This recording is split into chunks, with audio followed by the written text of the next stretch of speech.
Privilège pour nous, peuple de Dieu, d'être dans la parole de notre Seigneur. Et toujours comme Église, on est dans cet épître qu'on appelle Colossiens. Colossiens, et au chapitre 4, le verset 14. Une épître qui devrait être lue en assemblée et aussi enseignée. Mais la fin de cet épître, il y a plusieurs salutations personnelles. Et comme nous faisons depuis quelque temps, on regarde quelques-uns de ses frères et même une sœur qui nous ont rencontrés. Ce sont des témoins de cette époque, les frères et sœurs témoins de cette époque. Et on rappelle que nous sommes toujours entourés d'une grande nuée de témoins. C'est avec eux que nous marchons dans la foi. Puis même eux, ils nous encouragent à marcher dans la foi. Parfois, quand on parle de témoins, on pense à ceux qui étaient des grands témoins, les grands personnages d'autrefois, Paul, Pierre, Marie. Mais il y a aussi des croyants moins connus, mais aussi très encourageants. Il devrait être pour nous tous des exemples à suivre. Et pas simplement des exemples à suivre, mais aussi des frères et sœurs pour lesquels nous voulons remercier Dieu. Nous avons déjà rencontré deux de ces témoins. Épaphras, qui était un prédicateur ordinaire, mais d'une prière extraordinaire. Tychik, qui était le facteur, lui qui a livré, distribué des lettres, Colossiens, Éphésiens, Philémon. Puis aujourd'hui, nous rencontrons Luc, un écrivain, surtout un évangéliste. Colossiens, donc, chapitre 4, le verset 14. Luc, le médecin bien-aimé, vous salue, ainsi que Démas. Luc. Parmi les témoins dans ce chapitre, probablement c'est le nom qu'on connaît le plus parce qu'on connaît son livre. Si on regarde un autre texte, Luc chapitre 1, l'Évangile selon Luc, comme on l'appelle. L'Évangile de Luc, si on peut lire quelques versets, la page 659. Lire les premiers versets de son Évangile. Luc chapitre 1, le verset 1 à 4. Luc nous écrit: Plusieurs ont entrepris de composer un récit des événements qui se sont accomplis parmi nous, d'après ce que nous ont transmis ceux qui ont été témoins oculaires de le commencement et qui sont devenus des serviteurs de la parole. Il m'a donc paru bon, à moi aussi, qui me suis soigneusement informé sur toutes les choses de l'origine, de te l'exposer par écrit d'une manière suivie. Excellent Théophile, afin que tu reconnaisses la certitude des enseignements que tu as reçus. Et donc, voilà la lettre qu'il a écrite, même un livre, parce que c'est une lettre assez longue. Destinataire était Théophile, un livre et texte écrit à Théophile. Et Théophile reçoit un deuxième texte. Nous sommes en Actes, chapitre 1, si vous voulez. Actes, chapitre 1, les deux premiers versets à la page 706. Page 706, Actes, chapitre 1, le verset 1 et 2. Nous retrouvons le nom de Théophile. Écoutez. Cher Théophile, dans mon premier livre, j'ai parlé de tout ce que Jésus a commencé de faire et d'enseigner, jusqu'au jour où il a été enlevé au ciel, après avoir donné ses ordres par le Saint-Esprit aux apôtres qu'il avait choisis. Le même destinataire qui suggère évidemment le même auteur, Luc étant l'auteur de ce livre, le livre des Actes des Apôtres. Luc, donc, notre évangéliste. Qu'est-ce qu'on peut dire sur Luc? Qu'est-ce que nous connaissons de Luc? Il y a plusieurs éléments que je veux qu'on découvre ce matin. D'abord, c'est simplement le fait que Luc est notre frère. Il est notre frère dans le Seigneur Jésus-Christ. Luc est un croyant, il croit en Jésus comme son sauveur. L'apôtre Paul, dans ce texte en Colossiens 4, le verset 14, ne dit pas explicitement qu'il est un frère dans la foi. On le suppose, c'est sous-entendu, surtout parce que c'est Luc lui-même qui donne une salutation fraternelle. Luc, le médecin bien-aimé, vous salue. Il salue les frères et sœurs de l'Église de Colosse qu'il, lui, ne connaissait pas. Il exprime son amour fraternel. Ils sont dans la même famille.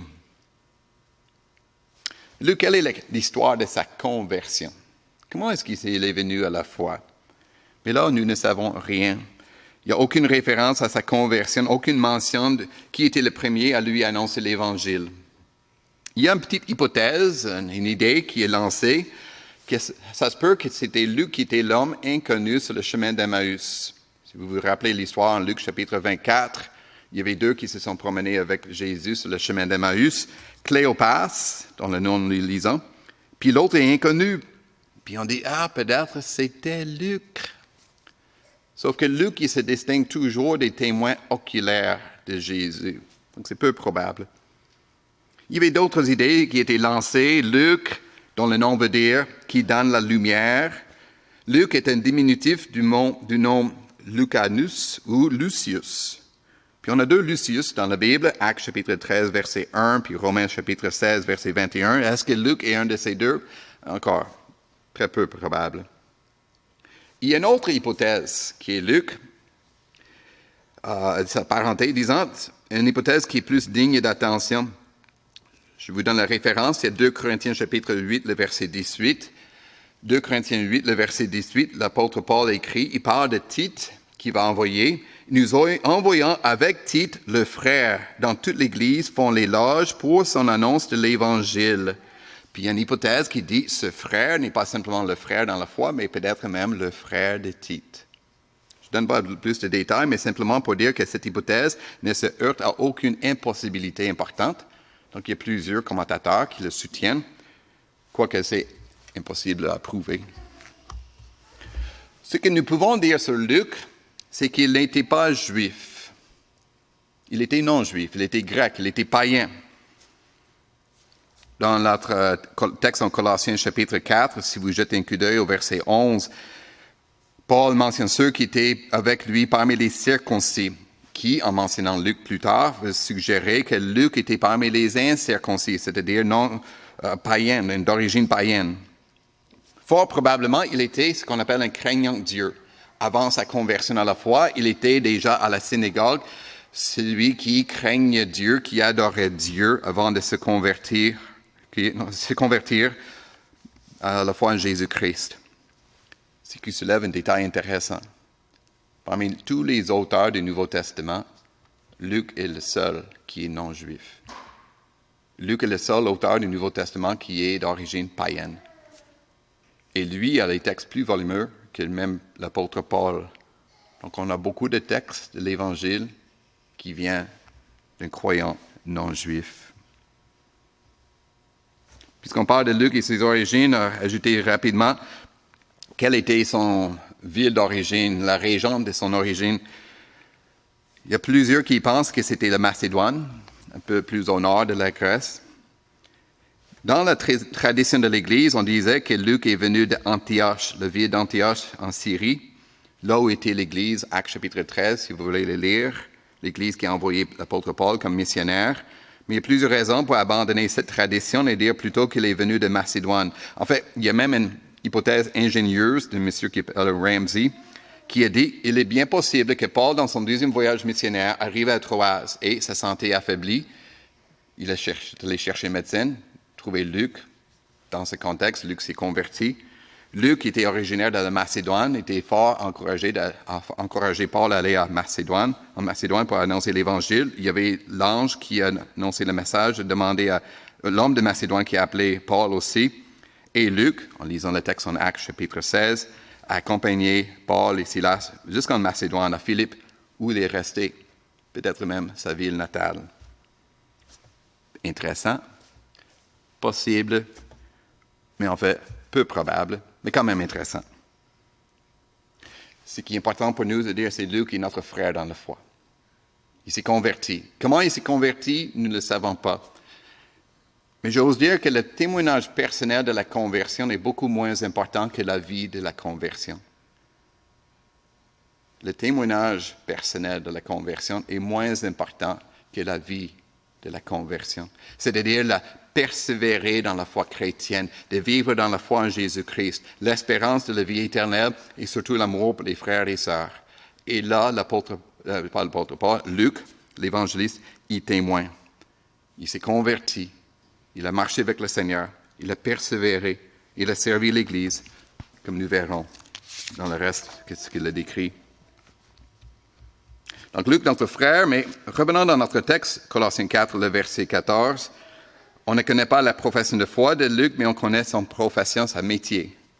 Le texte nous dit, Luc, le médecin. Il a reçu l'éducation pour devenir médecin. On ne sait pas dans quelle ville. Apparemment, il y avait plusieurs écoles de médecine dans l'Empire romain. On lit quand même en Luc chapitre 1 et aussi Actes chapitre 1, le monsieur Théophile. Qui est Théophile? Encore, on ne connaît pas beaucoup sur lui. C'est un personnage pour la plupart inconnu pour nous, mais bien connu par Luc. On appelle Théophile excellent. Et cette épithète excellent indique qu'il était d'un statut social élevé, un aristocrate. C'est-à-dire, Théophile était probablement un homme riche, qui avait les moyens financiers, qui avait aussi une influence politique, sociale. Ce qu'on suppose, parce que c'est la pratique de l'époque, Luc aurait été affranchi par Théophile. C'est-à-dire, Luc était un esclave. Et comme esclave, il a fait des études en médecine, et plusieurs esclaves qui ont fait des études pour devenir médecins, ils ont été affranchis par leur protecteur. Théophile, dans ce cas, aurait devenu le protecteur de Luc, le patronage, comme on l'appelle. Il était là pour patronner ou assurer les finances, les besoins financiers de Luc de toute sa vie. Donc Luc, le médecin affranchi par Théophile, qui aurait été affranchi par Théophile, il avait une bonne éducation. Il était parmi ceux qui étaient bien instruits. Et nous voyons dans ça la providence de Dieu, la manière que l'Éternel Dieu avait préparé Luc pour la tâche missionnaire, pour cette tâche d'écrire. En fait, plus de faire des recherches et écrire l'Évangile de Luc et ensuite les Actes des Apôtres. Et nous ne le voyons pas dans le texte en français, en traduction, mais dans le texte original en grec, l'écriture de Luc en grec est remarquable. Si parmi les textes du Nouveau Testament, c'est la meilleure qualité, le texte en grec, comparable à l'Épître aux Hébreux, comparable aussi aux épîtres pastorales, Timothée et Tite. En fait, il y a une ressemblance linguistique entre les textes de Luc et ses épîtres pastorales. Et donc, il y a ceux qui supposent que Luc, qui était en prison avec Paul quand il a écrit ses épîtres pastorales, que Luc aurait été le amanuensis, c'est-à-dire le secrétaire qui écrit le texte de Paul. Ce qu'on peut dire, c'est que s'il y avait un prix littéraire pour le meilleur texte dans le Nouveau Testament, le prix littéraire aurait été donné à Luc pour la qualité de ses textes littéraires. J'ajoute un dernier petit détail par rapport à Luc le médecin. On se rappelle que Paul, il prend souvent l'idée du corps pour décrire l'Église. Comme on a vu dimanche dernier, Colossiens chapitre 2, le verset 19, il est bien possible que c'est Luc, le médecin, qui expliquait à Paul la manière que le corps fonctionne et que ça est devenu une illustration, la métaphore de l'Église de Jésus-Christ. Sous l'inspiration du Saint-Esprit, oui, mais on voit à quel point l'écriture du Nouveau Testament, des Écritures, est tellement terre à terre dans la manière que Dieu fonctionne. Continue, regardons encore notre texte, Colossiens 4, le verset 14. Luc, le médecin bien-aimé. L'apôtre Paul ajoute une description personnelle, une reconnaissance personnelle pour Luc. Il est le médecin bien-aimé. Et pourquoi? Est-ce que Luc était comme un médecin personnel de l'apôtre Paul? On sait que l'apôtre Paul, on suppose que l'apôtre Paul avait une santé affaiblie. Est-ce que Luc était là pour guérir, l'aider? Peut-être. Je sais que moi-même, je n'aime pas trop les médecins, je ne veux pas les rencontrer, rien contre les médecins, mais on ne veut pas aller voir le médecin. Mais si on était malade, si on était guéri par un médecin, on est très reconnaissant. Et c'est sûr et certain que Paul était reconnaissant pour l'accompagnement, puis aussi l'aide médicale de Luc. Mais il y a une raison plus importante pour laquelle Paul décrit Luc comme le bien-aimé. Parce que Luc était le compagnon de Paul. Il était l'ami de Paul. Ils avaient une amitié chrétienne, une amitié fraternelle et chrétienne. On est en Colossiens chapitre 4. On se rappelle que l'apôtre Paul a écrit ce texte quand il était en prison. Son premier emprisonnement à Rome, à peu près dans les années 60, 62 environ. Luc était avec lui. Mais il y a un deuxième emprisonnement de Paul à Rome, 4 ou 5 années plus tard, vers l'année 66. Et cet emprisonnement est décrit dans le l'épître de Timothée, 2 Timothée chapitre 4. Mais ici, ce qu'il faut faire, c'est de comparer Luc et Démas. Dans notre texte, Colossiens 4, 14, nous lisons que Luc, le médecin bien-aimé, vous salue ainsi que Démas. Luc et Démas étaient avec Paul à Rome pour l'accompagner pendant son emprisonnement.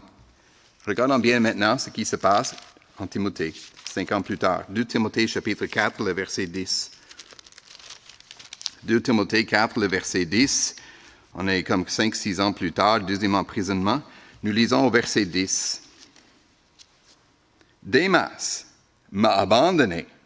Par amour pour le monde présent, il est parti pour Thessalonique. Démas a abandonné. Paul, il a abandonné l'évangélisation. Est-ce qu'il a abandonné la foi en Christ? On n'est pas sûr. Mais sûr, il a abandonné Paul qui était en prison. Il faut se rappeler qu'être en prison, c'est jamais facile. À cette époque, c'était très difficile. Les conditions étaient très sales. On était peu nourris. Le délai était long. Il était 2 ans et plus en prison à Rome. Il fallait dépendre de la famille ou des amis pour être nourri et soigné. Mais Paul, qu'on croit qu'il n'était pas marié, donc il n'aurait pas eu de femme ni d'enfant pour prendre soin de lui, il était à Rome. Il n'avait pas d'amis là-bas. Qui prendra soin de Paul? Qui prendra soin de ses besoins personnels? C'est un peu comme de nos jours avec le confinement COVID, puis surtout les personnes âgées, puis ils se trouvent en logement, n'a pas de visite. Qui prend soin d'eux? Paul est seul. Qui prend soin de Paul? Démas est parti. Mais regardons ce que nous lisons au verset 11. Luc seul est avec moi. Luc seul est avec moi. Au moment le plus difficile dans la vie de Paul, le moment le plus éprouvant, Luc reste avec lui. Alors Paul, il lui rend un témoignage émouvant. Luc seul est avec moi. Voilà Luc, bien-aimé, un ami, un chrétien, un frère, bien-aimé.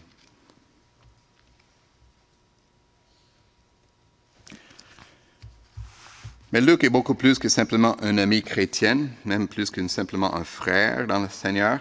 Il est aussi un collaborateur dans la mission de l'apôtre Paul. Si on regarde un peu plus loin dans votre Bible, le petit épître de Philémon. Donc, 2 Timothée, Tite, Philémon, à la page 787. Nous lisons au verset 23. Encore, c'est le premier emprisonnement de Paul, le même moment où il a écrit la lettre aux Colossiens. Philémon, le verset 23. Épaphras, mon compagnon de détention en Jésus-Christ, te salue, ainsi que Marc, Aristarque, Démas et Luc, mes collaborateurs. Luc est parmi les collaborateurs de Paul. C'est quelqu'un qui travaille avec lui, qui aide Paul dans son travail. C'est intéressant, l'apôtre Paul n'appelle pas Luc un compagnon de service, un serviteur de Christ, comme il le fait avec Épaphras et Timothée. Ce qui nous laisse supposer que Luc n'était pas là comme un prédicateur. Ce n'était pas lui qui annonçait l'Évangile comme Épaphras. Il était plutôt un collaborateur, quelqu'un qui était là comme une ressource, une aide, soutenir la mission, un compagnon dans la mission de l'apôtre Paul. Et il était un collaborateur, pas seulement au moment des missions, des emprisonnements de l'apôtre Paul, le premier et le deuxième, mais aussi pendant ses voyages missionnaires. Et là, il faut faire un peu le travail d'enquête. Et ce que j'aime beaucoup, si vous aimez les films d'enquête, Sherlock Holmes, par exemple. Sherlock Holmes, il regarde un petit détail, puis il est capable de deviner tout ce qui s'est passé. Il a vu une femme à un moment donné, une femme qui a son doigt annulaire, le quatrième doigt, il n'y avait pas de bague d'alliance, mais il a remarqué que la main était bien bronzée, sauf un petit endroit où il y avait peut-être, il a bien deviné, elle était mariée. Elle vient d'être divorcée depuis peu de temps. On regarde un petit détail, et c'est un peu ça parfois qu'on fait dans l'étude des Écritures pour savoir qui est qui et comment ça marche. On regarde les petits détails. Si on fait la lecture des voyages missionnaires de Paul, on regarde un petit détail, et le petit détail, c'est nous. Je vous donne un exemple très rapidement. Actes chapitre 16, le verset 10. Actes 16, le verset 10, c'est le deuxième voyage missionnaire de l'apôtre Paul. Tout au long de ce récit de ce voyage, le texte est écrit aux troisième personne, pluriel surtout. Il, Puis tout à coup, le verset 10, nous lisons, « Suite à cette vision de Paul, nous avons aussitôt cherché à nous rendre à Macédoine. » Nous, ça veut dire que l'auteur de ce texte se joint à Paul et Silas. Et c'est ainsi, en lisant le livre des Actes, on peut remarquer les moments où Luc a accompagné Paul dans son voyage missionnaire. À 3 moments. Ici, en Acte 16, de Troas jusqu'à Philippe, Paul raconte tous les détails comme un témoin oculaire, l'arrivée à Philippe, la réunion des femmes, la réception de Lydie et tout. Il reste à Philippe. Deuxième fois, l'apôtre Luc accompagne l'apôtre Paul, c'est de Philippe à Jérusalem. C'est Actes chapitre 20, le verset 5 jusqu'au milieu du chapitre 21. Ici, c'est le Scott missionnaire pour l'offrande à Jérusalem. Et c'est bien possible que Luc soit choisi comme un représentant des croyants non-juifs de la Macédoine, avec Tite, qui aurait été peut-être son frère. Puis la troisième fois, le plus important, c'est en Actes chapitre 27 et 28. C'est pendant le voyage missionnaire, quand Paul était emprisonné à Césarée, puis il a dû être transporté à Rome pour comparaître devant César. Et là, on a le récit d'une précision exceptionnelle de tout ce voyage en mer, la tempête, le naufrage, puis jusqu'à Rome. On voit donc dans ces instances que Luc était le collaborateur de l'apôtre Paul, il était le collaborateur de la mission de l'apôtre Paul. Puis il était fidèle, très fidèle dans sa mission, très fidèle dans son service, digne de confiance, toujours là, prêt à aider ceux qui prêchent l'Évangile. Et c'est un rappel pour nous tous. Dans chaque mission de notre Seigneur, chaque œuvre missionnaire, chaque Église, chaque mission chrétienne, il y a ceux qui annoncent l'Évangile, ceux qui sont le plus en vue, ceux qu'on connaît très bien leur nom, on reconnaît leur visage. Mais derrière, il y a ceux qui organisent l'événement, qui préparent, qui font tout le travail en coulisses. Et ceux comme l'apôtre l'évangéliste Luc, qui était là comme un collaborateur, un accompagnateur, qui était là pour soutenir la mission, pour le voir réussir. Et encore plus. Luc est notre frère, il est médecin et bien-aimé, collaborateur dans la mission, mais il est aussi un écrivain. Il est un écrivain. Et comme écrivain, on l'appelle parfois un évangéliste, un apologiste pour défendre la foi, un historien, un théologien, mais surtout, Luc est l'évangéliste. Depuis la tradition de l'Église, depuis le deuxième siècle, on l'appelle souvent Luc l'évangéliste, lui qui écrit l'évangile de Luc et aussi les actes des apôtres. Et pourquoi? Pourquoi écrire ces textes? Et on est dans la période 30 ans et plus après le ministère de Jésus-Christ. Les témoins oculaires commencent à mourir. Qu'est-ce qui va arriver avec le témoignage? Qu'est-ce qui va arriver avec le message de l'Évangile? On peut être facilement avoir d'autres messages, d'autres récits fantaisiques sur la vie de Jésus. En fait, ça existe. Les textes gnostiques, l'Évangile selon Thomas, des textes qui racontent les affaires par rapport à Jésus qui sont vraiment farfelus. Alors Dieu a suscité les chrétiens, il a suscité ce chrétien, un médecin, un ami de l'apôtre Paul, il a pris Luc pour qu'il écrive le texte des Écritures. Oui, il était inspiré, dirigé, porté par le Saint-Esprit, mais il avait aussi la formation pour accomplir ce travail de Dieu. Une formation avec un esprit d'exactitude, une exactitude scientifique pour rédiger pour nous les 2 grands livres des Écritures, Luc et les Actes des Apôtres. Regardons là donc ce que Luc écrit au début de son évangile. Luc chapitre 1, versets 1 à 4. Luc chapitre 1, versets 1 à 4, je lis encore. « Plusieurs ont entrepris de composer un récit des événements qui se sont accomplis parmi nous. Plusieurs, comme Marc. » C'est intéressant, les 3 fois qu'on mentionne Luc, Marc est aussi mentionné dans le même contexte. Les 2, ils se connaissaient. Ça serait intéressant de les écouter la conversation. Qu'est-ce qu'il était en train d'écrire? Partager des récits, partager des manuscrits? Peut-être, on ne le sait pas. Mais il y avait plusieurs qui ont entrepris. Et alors, Luc aussi, verset 2. D'après ce qu'ils nous ont transmis, ceux qui ont été témoins oculaires dès le commencement et qui sont devenus des serviteurs de la parole. On parle ici de Pierre, de Jean, de Matthieu et des autres apôtres. Verset 3. Il m'a donc paru bon à moi aussi, qui me suis soigneusement informé, qui a pris une exactitude dans le travail sur toutes ces choses de l'origine, de te l'exposer par écrit d'une manière suivie, excellent Théophile. Théophile, son protecteur. C'est lui qui patronne Luc dans sa recherche et son écriture. En fait, on a de nos jours ceux qui vont faire des recherches, des professeurs ou peut-être un étudiant en maîtrise ou doctorat, puis ils reçoivent quoi? Une subvention. D'une manière, ça fonctionne comme ça peut-être. Théophile a donné une subvention, il a payé pour que Luc puisse faire ses recherches et écrire son texte. Mais comment est-ce qu'il a fait? On dit, mais ce n'est pas l'inspiration du Saint-Esprit. Oui, mais Dieu avait préparé Luc pour qu'il ait les capacités de faire les recherches et écrire. Il lui a aussi donné l'occasion pour le faire. Et encore, en fait, la recherche de Sherlock Holmes, parce que Luc, il n'a jamais rencontré Jésus. Il n'a pas passé du temps avec beaucoup d'apôtres, comme disons Marc, qui était avec Pierre pour écrire son récit. Mais on sait que Luc était avec Paul quand lui était emprisonné à Césarée. Paul était emprisonné à Césarée, vous pouvez lire en Actes chapitre 23. Il était en prison à Césarée pendant 2 ans. Luc était libre. Qu'est-ce qu'il faisait pendant ces 2 ans? Il avait l'occasion d'aller visiter la terre promise et visiter ceux qui étaient témoins de la vie de Jésus.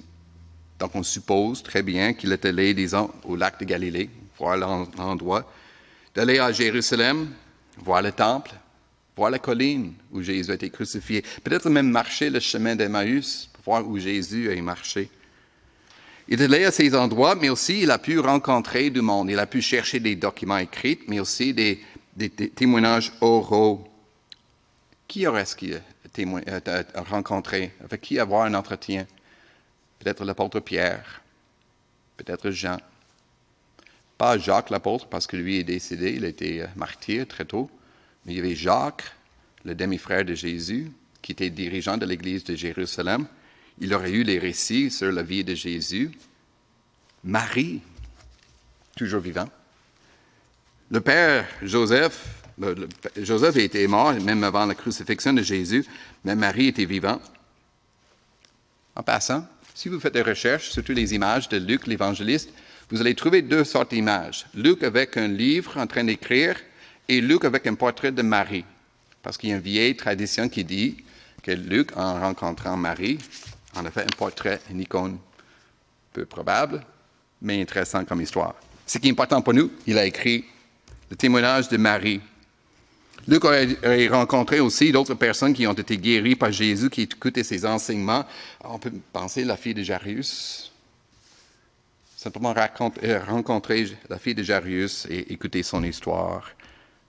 Et que c'est précieux pour nous. Parce que si Luc n'avait pas fait ce travail, on n'aurait jamais eu l'annonce de l'ange Gabriel à Marie. On n'aurait pas bien compris l'incarnation de Jésus-Christ. On n'aurait pas eu le cantique de Marie. On n'aurait pas eu le cantique de Zacharie, Simeon. Cantique des anges, Noël. Ça aurait changé complètement Noël parce qu'on ne connaîtrait pas l'histoire de l'étable et les bergers. Imaginez pour les enfants, ça aurait changé complètement notre façon de penser la naissance de Jésus. Et pas simplement la vie de Jésus, mais aussi les enseignements de Jésus. C'est Luc qui nous donne les paraboles que nous aimons. Le bon berger, le fils prodigue, le bon samaritain. Luc a écrit tout ça. Pourquoi? Il nous l'a dit. Luc chapitre 1, le verset 4. Afin que tu reconnaisses la certitude des enseignements que tu as reçus. Que toi, Théophile, qui était probablement déjà converti, sinon il explorait la foi, puis il avait des doutes, des questions. Il voulait savoir vraiment, avoir la certitude. Luc écrive, il fait des recherches et dit pour que tu saches, que tu aies la certitude que Jésus est vraiment le sauveur de toutes les nations. En fait, il écrit pour Théophile, qui n'était pas juif, un grec païen. En fait, tout l'évangile de Luc, il est vraiment écrit pour les Grecs, les Romains, ceux qui n'étaient pas juifs, pour qu'ils sachent que Jésus, le Fils de l'homme, est venu chercher et sauver ce qui était perdu, les perdus de toutes les nations. comme nous. Il écrit pour nous, pour que nous puissions avoir la certitude de ce que nous avons appris comme enfants à l'école des dimanches, comme enfants de nos parents, que nous avons vu dans les films, que nous pouvons en avoir la certitude de ce que nous croyons, que le Christ est le Sauveur des nations. Et ce Sauveur des nations, nous le voyons surtout dans la suite. Luc, l'évangéliste, écrit un deuxième tome. L'Acte des Apôtres, c'est comme une suite d'un film. C'est comme YouTube ou Netflix qui dit, si vous aimez ce livre, vous allez aimer aussi ce film-là.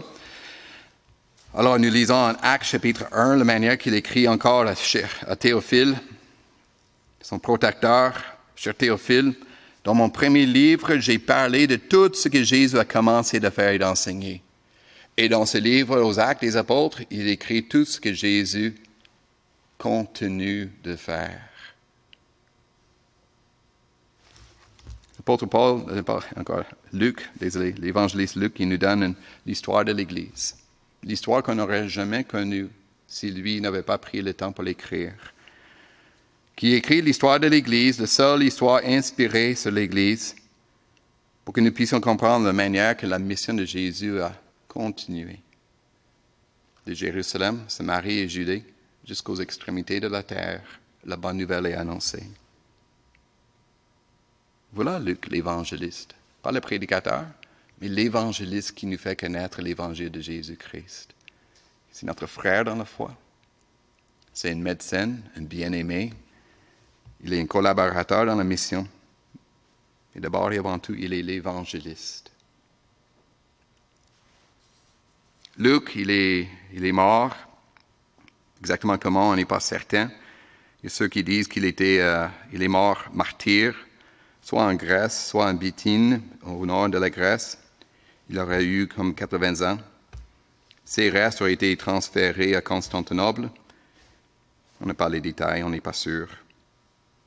Mais nous allons le retrouver à la résurrection. Nous allons retrouver notre frère bien-aimé à la résurrection de Jésus-Christ. Et nous pouvons lui dire merci. Parce que c'est grâce à Luc, c'est vraiment grâce à le Saint-Esprit qui a pris Luc, de faire écrire le texte de l'Évangile et les Actes des Apôtres. C'est grâce à le Saint-Esprit et ce texte, cette parole, sa parole, la parole de l'Esprit, que nous avons la certitude de tout ce que nous croyons, de tout ce qui nous est enseigné. Amen. Alors prions. Prions pour remercier notre Dieu. Notre Dieu et Père, merci pour ton serviteur.